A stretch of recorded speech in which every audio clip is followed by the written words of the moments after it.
Are you ready? Are you as excited as I am? It is the moment we've all been waiting for. We survived football season. We survived the incredibly long NBA season. We made it through March Madness. We got through the Masters.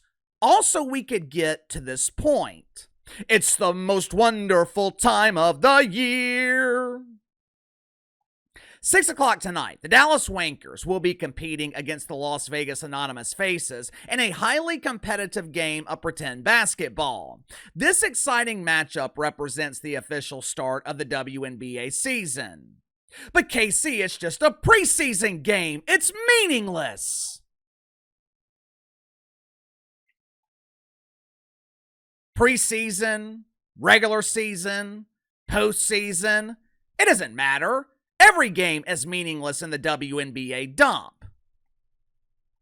Normally during this festive time of year, identifiers across the country are preparing for a summer of celebration. The rainbow flags are flying, the woke wieners are on the grill. For the 90% of the WNBA that's allergic to wiener, supplementary cucumbers are provided. The beginning of May is normally set aside for the official start of the Summer Butt Bongo Festival sponsored by Just for Men.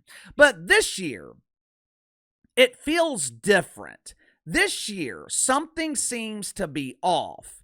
There seems to be a lot of tension in the WNBA. The offseason has been filled with fear and uncertainty, threats. There are serious concerns that the 2025 season could be the final season of pretend basketball for a while. Some are hoping that the 2025 season could be the final season of pretend basketball ever. But it doesn't have to be this way. There doesn't have to be this senseless war between the dump divers in the WNBA and the diva of dump divas, Kat Engelbert. In a perfect world, everyone would come together while holding hands and sing songs of joy. I love you, you love me, we are not making money, but that's okay because we don't make layups too. Without Caitlyn Clark, we would be screwed. Unfortunately, we are not living in a perfect world. Matter of fact, we live in a society that has been plagued with the disease of entitlement. We live in a society that expects instant gratification. We have been conditioned to believe that all you have to do is work hard and you're entitled to success.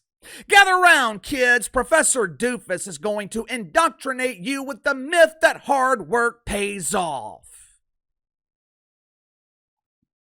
The truth is, hard work does not always pay off.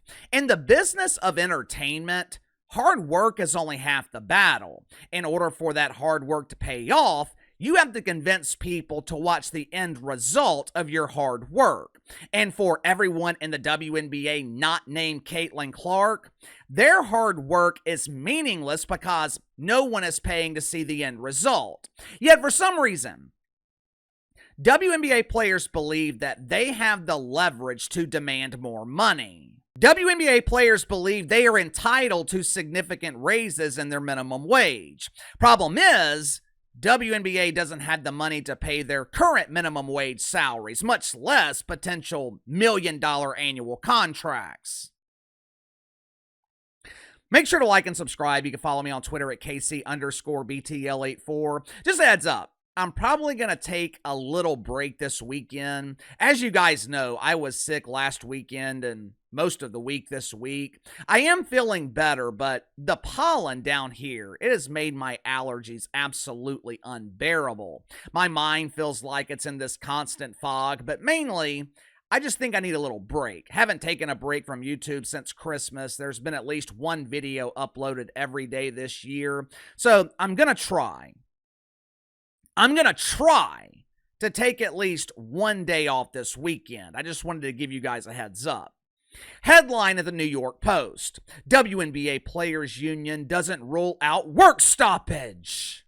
Translation: if Kat Engelbert does not acquiesce to the unreasonable demands of WNBA players, they are going to take their hard hat and go home.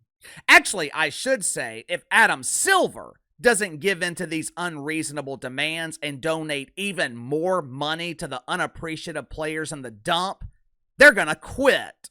There will be no pretend basketball in 2026, and this could potentially impact the 2025 season, this season. You don't have to take my word for it. If you don't believe me, just listen to Angel Reese. Watch for yourself. We deserve more. Everybody. I agree. Everybody. I agree with that. You need to come to the I meeting. gotta get in the meetings because I'm hearing like, yeah, they don't give us, if y'all don't give us what we want, like, we sitting out. That's a possibility. Make no mistake about it, this is a serious problem for the WNBA.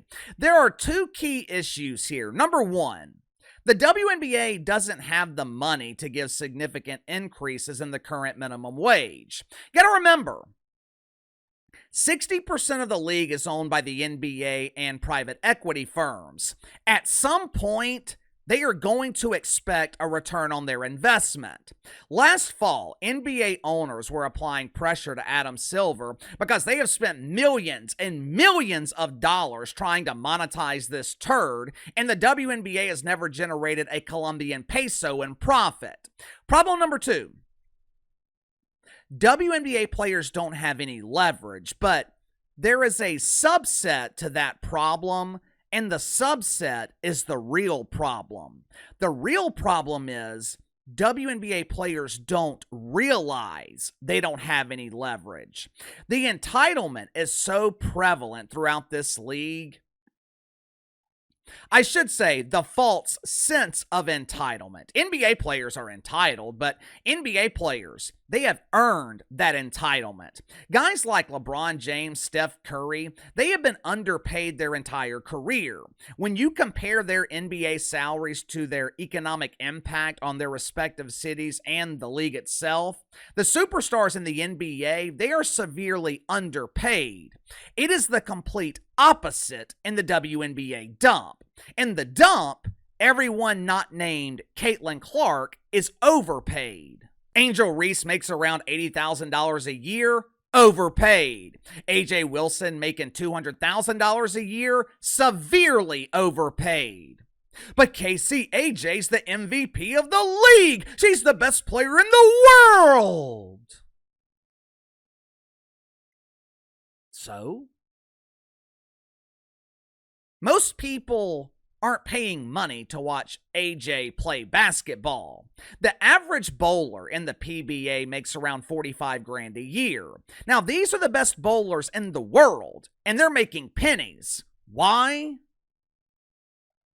Because no one is paying to watch them roll Chad Thundercock's ball down a slippery wooden floor. I told you guys last year when WNBA players and their pretend friends in the mainstream media were ostracizing and demonizing Caitlyn Clark.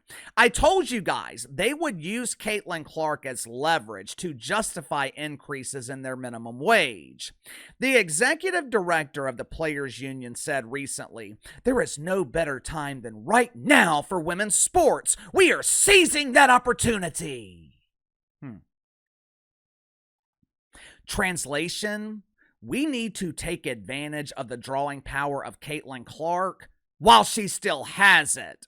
They are going to pressure the WNBA to get a deal done sooner rather than later because they know they are one scandal, one injury away from irrelevance.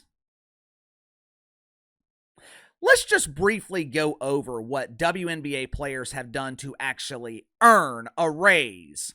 Last season, games involving Caitlyn Clark averaged 1.2 million viewers. Nationally televised games without Caitlyn Clark, 394,000.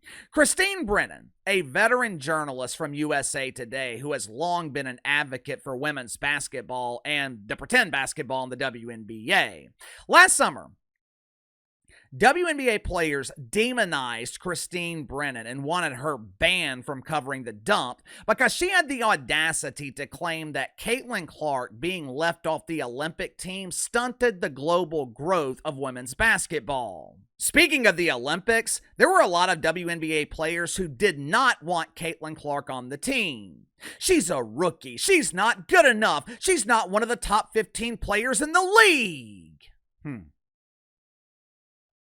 The truth was, The veterans on the roster, they didn't want Caitlyn Clark taking away their spotlight. Of course, that spotlight didn't exist because no one cared about Team USA with Caitlyn Clark not on the team. By the way, those same players are now using Caitlyn Clark as leverage to pressure the WNBA to give them more money. There have been numerous cases where WNBA players pretended to be the ultimate victim instead of pretending to play basketball. Last year, AJ Wilson insinuated that it was scary to play in Indiana because of those racist Caitlyn Clark fans. Remember last summer when Angel Reese and Kennedy Carter victimized themselves, claiming they were dealing with harassment while getting off the Greyhound bus? Somehow, there was never any video footage released of this alleged harassment, even though cameras were everywhere. I wonder why. Dump divers have used the WNBA to push political propaganda. They have alienated most of the country by marketing the league to identifiers. The WNBA has been in business for nearly 30 years and has never generated a single peso in profit. Yet, for some reason, WNBA players believe these accomplishments justify significant increases in pay. Significant increases that the WNBA cannot afford. Not only do they want more money, players also want equity in the league. They want the NBA or these private equity firms to give up some of their ownership stake in the dump and just hand it over to them. I think WNBA players are going to ask for 7-figure contracts. I think they are going to ask for $1 million a year at minimum. And I hope Adam Silver does not give in. Because if he does, he is setting a dangerous precedent. Once they get $1 million, they're going to ask for 2, then 3, then 4. Adam Silver has all the power here. He has all the leverage. If the WNBA season is canceled, the NBA actually saves money, while most of the players in the WNBA would have to go out and get real jobs or play overseas. The NBA, they have nothing to lose here. If NBA players went on strike and the NBA regular season was delayed or canceled, it could have a devastating impact on the future of the league. But if the WNBA season is canceled, no one is going to care. Adam Silver has all the leverage. All he has to do is use it. Give me your thoughts on this. WNBA players threatening to go on strike. Will they follow through on these threats? Could the 2026 season be canceled? You tell me. Sound off in the comments below. I'll see you guys later.